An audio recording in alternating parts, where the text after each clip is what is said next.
There's no doubt that Roblox, a video game platform used by tens of millions, would host a few terrible people, including game creators. Users who create Roblox games typically use their games to generate revenue. Some go solo while others form a group to develop their games. And for the game group that we will be covering in this video, not only uses the popularity of the game for revenue but also for personal pleasure. In this video, we will be talking about Stylis Studios, the Roblox game group that developed the most game-changing Roblox FPS game, and their highest-ranking users having a history of inappropriate and degenerative behavior, from grooming minors to protecting gamers, leading to the group to hide their offense and silence those who speak out against them, leading to the fate of the most successful game being left into question.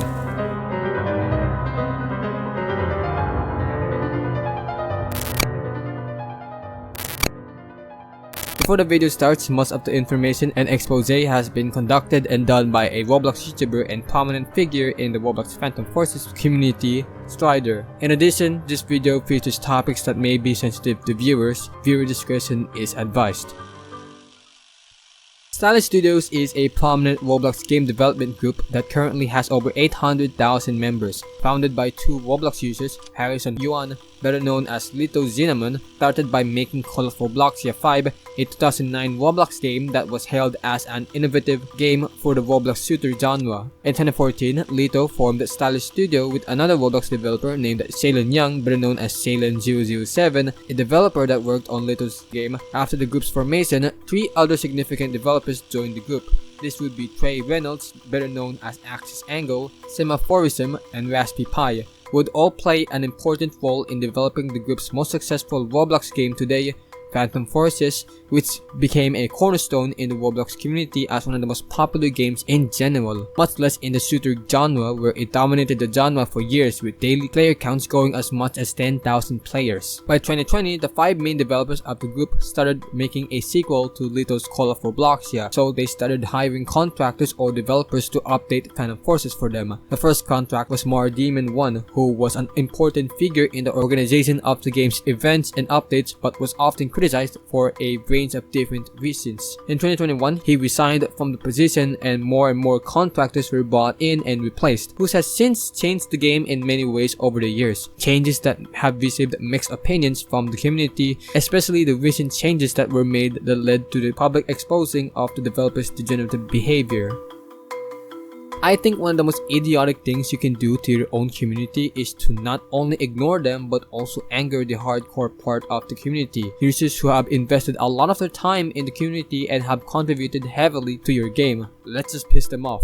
By 2022, Phantom Forces started becoming a bit slow in their updates, sometimes adding a new map or gun to the game for months. It's because they were reworking the game and trying to make it more pause, like maintenance work. They were rewriting the game's code, rebalancing some of the guns and updating their models, but at the same time the game started losing users because of this lack of big additions to the game that excites the player base and continue playing the game. And also, yeah, the pandemic also ended. That's basically a big factor in a lot of video game player counts decreasing over time. Another reason why Phantom Forces started decreasing in the player counts was because of the game's high skill ceiling. New players joining the game would have a tough time trying to compete with players who have been playing the game for years. Stylis Studios tried to remedy this by adding skill-based matchmaking into the game, but that didn't stop the decline of the game's player base, which the developers would once again try and remedy the high skill ceiling. In 2024, Stylis Studios released an update on the testing phase regarding a movement nerf. They slowed down the jumping cooldown, slowing the movement and just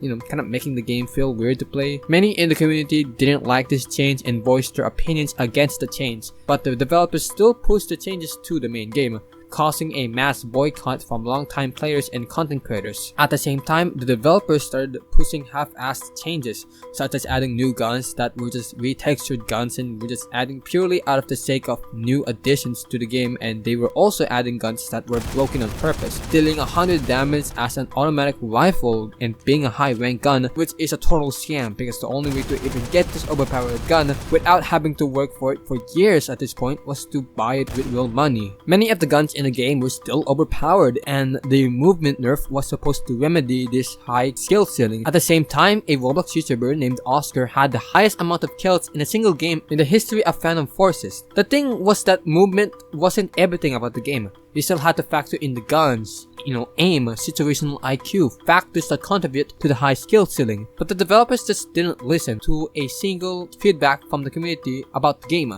Many of the developers and moderators just brushed it off. I mean, what can the community even do at this point? Ruin the game's reputation? Or better yet, the developer's reputation? Well...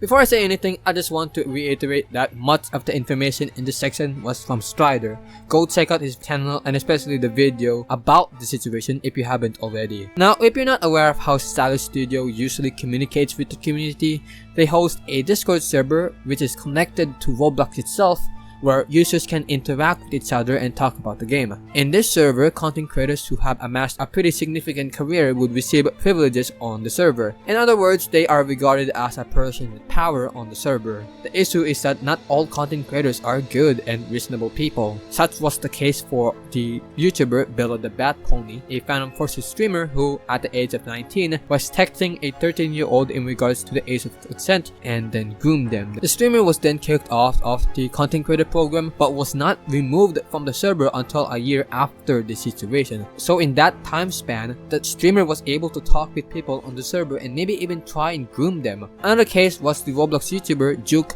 who was exposed as a predator on another Roblox game. He would later meet with a minor and have with them, which the developers would warn other developers about Juke's behavior, but he would later on move on to the Phantom Forces scene and given power on the Stylis Studio Discord server. The reason why he was even allowed into the program, even when he was known as a dangerous person, was because he was friends with Axis. The two had a somewhat personal friendship, meeting up at a furry convention. But it isn't just YouTubers that were bad people on the Stylis Studio high rankings. Wolf Dogs, a Phantom Forces YouTuber who became a map maker for the game, was having inappropriate conversations with multiple minors and even sending them his ding-dong at the age of 24. I'm going to speedrun a couple of names here just because. Hal was actually harassing a Stylis Studio Discord server member and having a fascination with lollies, better known as little kids.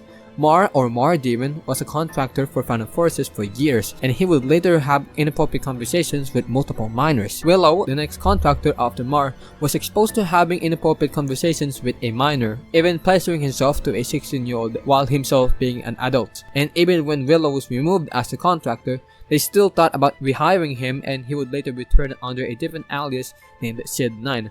And while that is much so speculation, Willow was removed and Sid9's account was created a day later, and a former contractor for Phantom Forces confirmed that Willow has logged in Sid9's account before. Apart from Willow's departure, all of these situations were swept under the rug, and the developers, with clear knowledge of its situation, didn't warn the community and instead hid the truth, placing other reasons such as taking a break or quitting due to mental health as false reasons behind the quote-unquote departure of users who had power over a Discord server made for a game mainly composed of minors. It's like the developers themselves do not care about the safety of minors or maybe even a threat to children themselves. Axis Angle, the third most important developer in the group, was not only friends with a person who had the minor and people who had inappropriate conversations with minors, but who could have thought that he was also a very inappropriate person? Axis, a prominent figure in the Phantom Forces community, mostly composed of minors, has a Twitter account that is often tagged by NSFW furry commission artists. Axis also went live in the Stylis Studio Twitch account, drinking and showing an NSFW furry mousepad to a bunch of minors because the stream before the mousepad was shown was not limited to 18+ users, and he would begin talking about some wild stuff, such as saying that they only fired Mar because people found out about his situation. So the reason why Mar was let go is because there was some bad people got wind that he did stuff that wasn't super savory in 2018, but that was like a long time ago. But that wasn't the reason why we let him go. It was because I think there was a lot of hostility. There was a lot of bad PR. So like, did these guys know but they didn't do anything, but when the community found out that he was texting minors, then they did something about it? In the same live stream, he would also talk about in a very bizarre manner. Oh, that's some peer pressure. I'm not against peer pressure, by the way. I don't know, like in my opinion, there are things like down here which are kind of like, yeah, it sucks, you know, like don't do it again. And then there's like a 16-year-old boy, right?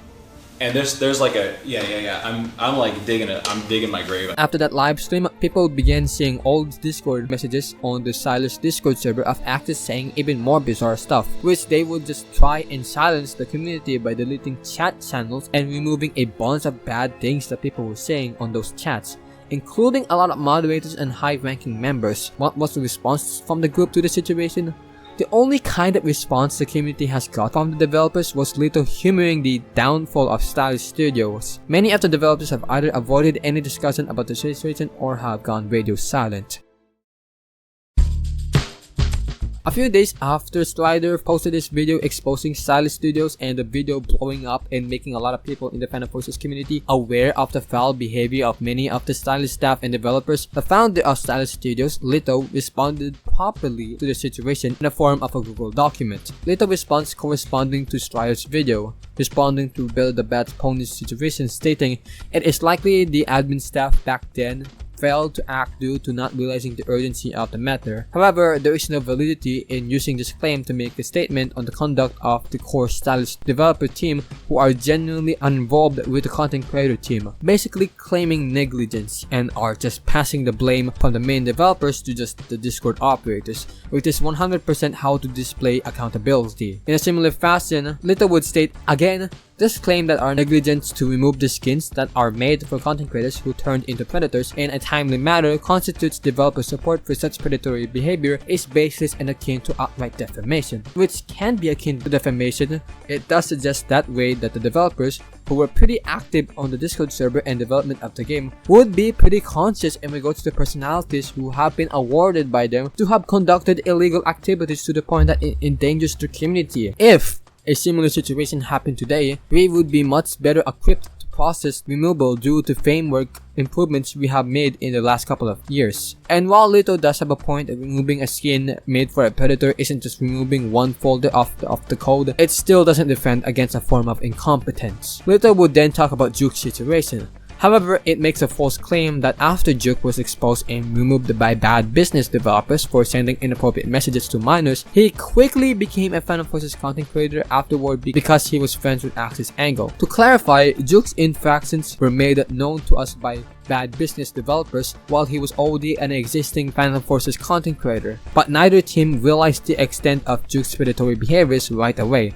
Our initial interpretation was that he was removed for sending inappropriate messages and was assumed that his disciplinary action had already been handled within the bad business community. Juke later confided to us of his disciplinary actions from bad business and wished to start anew in Phantom Forces, presumably having learned his lesson. So what they're saying is that they support creeps. There's no way that the group could have missed the grooming part of Juke's situation, either from the bad business developers not stating that it involved a minor, once again claiming incompetency in reading proficiency, or that they just didn't care. Lito claims that the bad business developers didn't mention the victim's age, without having proof of the message that led to the realization of the extent of Juke's behavior. He is shifting the blame to bad business developers that they didn't give Stylis Studios a proper warning regarding Juke. Lito does make good points in regards to HAL and about the Discord server and the lack of security, but like, why are you just doing it now? After your group was exposed for not doing it before?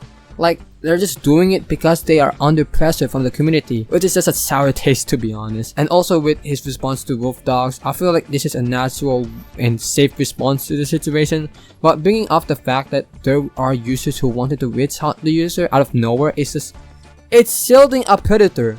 Why are you making it sound like the predator was the victim? After more legally safe responses in regards to other dangerous users in the staff team, Lito then goes on to the speculation that Willow is secretly Sid9 in disguise. For Sid9, whom I have spent countless hours training to onboard into the PF content pipeline system on such short notice, I don't know why that sentence cracks me up, like it just sounds so fucking weird. We chose Sid9, a close mutual friend among the lead developers with little existing ties to the community. We continue to place our utmost trust in Sid9 in representing us faithfully, free of ill intentions. And I think this is the point here. Out of all of Strider's arguments, this one is his weakest argument. While there are a lot of suspicious links between Willow's departure and Sid9's existence just popping out of nowhere, there's just still speculation and there's hardly any proof that Willow is Sid 9. Then Lito would state the situation regarding Axis. Further in the video, Strider chooses out of context clips of Axis streams to imply that Axis must be feeling some sort of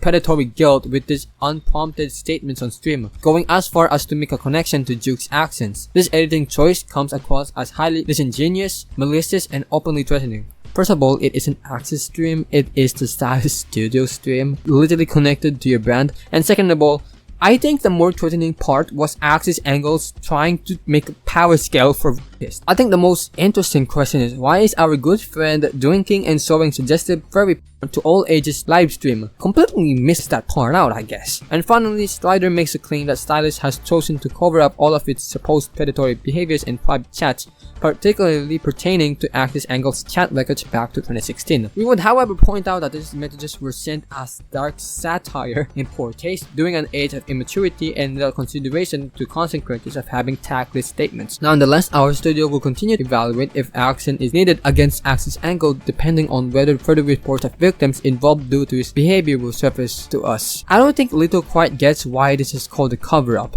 because Axis made another lead developer vaguely state the reason for why they decided to delete 8 years of chat history to hide a lot of bad jokes and messed up things that the staff were saying, and that it was just edgy jokes. And then Axis would make a response, and I'm just going to ignore all of the other parts since those are just the same stuff that Lito said, except Axis kicking Joke out of the bus. Then he would talk about the infamous livestream. Unfortunately, the reason why I was on stream talking about different levels of infraction and harm is because ironically, cancel culture makes no room for nuance. But maybe my position as a privileged male allows me to consider more nuanced takes. You were flat out drunk talking about and showing your furry mouse pad. That's a very different sentence from the reality, but I digress. And then it boiled down to just, oopsies, we made mistakes, we're just gonna do better now. And honestly, I want to see them do better now. Phantom Forces is still a fun game to me, and seeing such a game get wasted is honestly unfortunate. But as the developers, are they still liable for protecting groomers? Yeah. Even if a lot of accusations can be presumed as just speculation, speculation doesn't exist if there is no connection. And in this case, a lot of speculation has a lot of major connections. While it is the safest move, the responses feel too clean and defensive to the point where a lot of important points are completely dodged. Just outright denying that they don't protect bad people and instead give reasons for negligence or incompetence. It's like saying, yeah, we could have punished these people, but we were too busy with college or doing coding stuff, so not our fault. If that sentence omits community care to you, you're basically lying. Another thing was that many of the investigations of Stylis Studios were conducted by the studio themselves. Your Honor, I find myself not doing anything wrong, so I am clean. So does Stylis Studios actually protect groomers? I don't think they do it deliberately. While you can make an argument in favor of a busy work schedule or the incompetence of a staff, not being clear to the community of their staff's wrongdoings and taking a lack of accountability for purposefully hiding information does not seem like it is a good way to protect a community. I don't even think that they just care about protecting the community anymore. They have purposely made really insane additions that even the opinions of the community testing these additions out and being strongly against it, still pushing the changes through and reap the benefits altogether. Every move that the Stylis developers have made seems so ingenuine and meant to protect themselves and maybe even hide even more information the community doesn't even know. By just ignoring the situation and not warning the community about the situation, they are inherently protecting these groomers to just roam free in the community and just do whatever they want. It's not the same as the authorities protecting a criminal from testifying in court. The developers are just letting these dangerous users have the ability to talk and message anyone in their community, which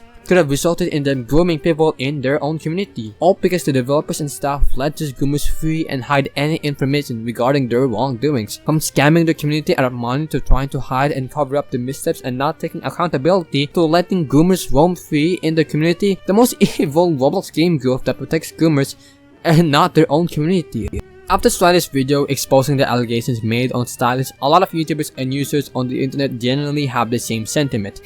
Another game group being run by bad people. They search Phantom Forces up on YouTube and will all be about the situation. Some report about the situation while others give their thoughts on the situation, specifically former Phantom Forces YouTubers and their experience with the developers. This is probably the biggest piece of content they can generate out of Phantom Forces since updates back in 2022. So with a massive meltdown happening within the community, How is Phantom Forces doing since the majority of the community of the game is boycotting the game because of these allegations? Statistics show that after the publication of Stylis video, which has publicized the situation, the player count kind of been affected, with lower drops but the player count possessing relatively the same trend of up and downs before any public scrutiny. However, statistics such as like to dislike ratio, favorites, and in general community feedback has since gone negative, showing a strong disdain from users of the game, most likely because of the situation exposing the evil nature of the developers. So is this it? Is this really the end of Phantom Forces? Actually, yeah, it does have a chance that it could doom the game. I'm not kidding, this isn't a joke. Ever since the major drop in daily users going from 10,000 concurrent players to 5 to 4,000 concurrent players, many in the community have spread this narrative of the game dying off because of the lack of changes and the drop of concurrent players, which was at this point a very elongated claim. But after many users on the internet reporting the game and having a strong opinion against the game even existing, and with many in the community referring to the game as being a predator game, users who play the game might be teased by other users for playing a game known to have been made by bad people, let alone even touch the game. So is the game actually going to die? While the odds are favorable for that scenario, you can never be sure. That's why I always say, only time can tell. I made the script way before the recent expose from Strider, and when you think that the earlier parts of the situation were a lot to unpack, you haven't seen anything. While the developers responded by saying that there was no cover-up, there pretty much was. However, censorship. Strider shared the video that would start the entire situation on the content creator channel on the Discord server, where content creators can share the new videos about Phantom Forces within the community. Strider's video didn't break any rules since it was about Phantom Forces, but they still deleted his message. Also, many of the chat channels on the Discord server were made fresh, but after Strider posted his video, they quickly deleted all of them, closed down the subreddit, and even temporarily disabled the in-game chat, and censored words like Strider, developer, and even access for word about the situation to not spread across the community, and quickly banned Strider off of the server and banned him off of the game chat, all in the matter of just a couple of days. A lot of people argue that they acted this swiftly when suppressing this kinds of stuff, but warning the community or removing items that were made for predators took so long to even do. And again, I'm gonna speedrun through a couple of names because they would either be just an update on a situation or just a very degenerative person. Axis would again be exposed as a really weird person, even using NSFW furry art for a Roblox group connected to Phantom Forces. Natalie, a former moderator for the Discord server, made an NSFW Roblox game probably made for personal usage and used NSFW furry art as their profile picture and banner to be shown to a Discord server with no confirmation of age. Jess, or Nubbly, is a moderator for the Discord server, and once again, they would use NSFW furry art for their profile picture and banner to be shown in the Stylis Discord server. Mirza, another moderator, would post this on their profile publicly. A few updates in regards to the earlier exposing of Phantom Forces figures. Bella was still in the Discord server before Strider's video, which would later be banned. A lot of the staff that was outed as groomers still had contact with the lead developers on Roblox, including Willow, who had groomed a minor. He explained that the community was fucked up to the point where he got fucked up and did those stuff. While I can agree that the Phantom Forces community is sometimes not the brightest, how in the hell can you switch the blame in such a fucking fashion? Hal, another Discord moderator who harassed a Discord server member, returned to Discord to talk to Strider and released a couple of information, including the developers suggesting to Hal that he should just make a new account and create a new public image, basically confirming that there is a possibility that Willow is Sid 9, since they've suggested that kind of stuff before. Duo, another moderator for the Discord server, would send inappropriate messages to minors on Roblox with inappropriate usernames and still double down and defend themselves. Another Discord moderator, Lifa, or literally in Spanish, sent NSFW art to a minor saying the N-word with a hard R many times actually. Even with this plethora of proof, they still didn't kick him off of the moderation team before Axis finally did something decent for once. Mar, the former contractor for the game, was still working on the game years after his resignation. A Roblox content creator named Spirals would livestream his interactions with the lead developers in regards to a bunch of situations, including Hal's allegations that the developers did not act upon until being threatened of being exposed. The entire livestream basically shows that the developers just do not care. They do not care about the safety of the community or the terrible people within their team. All they care about is making money, and when they get the sword stick of the end, they take zero accountability and pass the negativity onto something else. And even when the staff actually takes notice and try to do something about the situation, they are often bullied by the staff team because they were paying attention to the situation. So the entire strategy is just turn a blind eye and ignore everything. Strider was then contacted by a Discord user named Preacher who knew Salen in person, talked about how the Stylis team went from being normal people to people full of furries because they dedicated a lot of their time on the community and practically kicked out all of the normal staff and formed the pedo ring. And I don't like blaming an entire community for just a bunch of people's actions just because they were a part of that community. The fact that a lot of these terrible actions were done by furries, I'm sorry, but that doesn't look good at all. The Discord user actually blamed Salen for his negligent treatment of the community, letting all of the bad people on the staff team. Many former staff who have tried to protect the community and correct the wrongs of the staff team were berated and removed from the staff team just for trying to be decent people. Juke was a known predator, had a minor as an adult and was arrested for it. From a bunch of sources, one of his victims would later take their own life. This is the kind of people the developers not only ignore or do not care, but also protect. They would rather swiftly and quickly take down people who are exposing them for doing wrong stuff, but not those who have ruined their lives just for their own pleasure. And I can make an entire segment about the situation, how uncontrolled internet access has resulted in these people spending too much time on the internet to the point where they were exposed to these kinds of ideas, or the morality of the developers taking a blind eye to everything that is happening. Well, honestly, I can't do that. I simply cannot ignore the fact that they would allow such a monster in the community but remove anyone who would try and protect other people. I am ashamed of being a part of the Stylis community. Such outrageously disgusting people enable this kinds of behavior. Shame on the developers for letting this happen, for letting people who have ruined lives and then ignore it and protect them. I wanted them to do good, but they just failed to do anything decent, missing so many chances. I do not think that they can ever do anything decent. They're all terrible at the core. It's a full-blown shit show. I cannot support the game anymore. I hope it fails and dies, because if it does succeed, the developers will reap all of the benefits, and I cannot support that idea.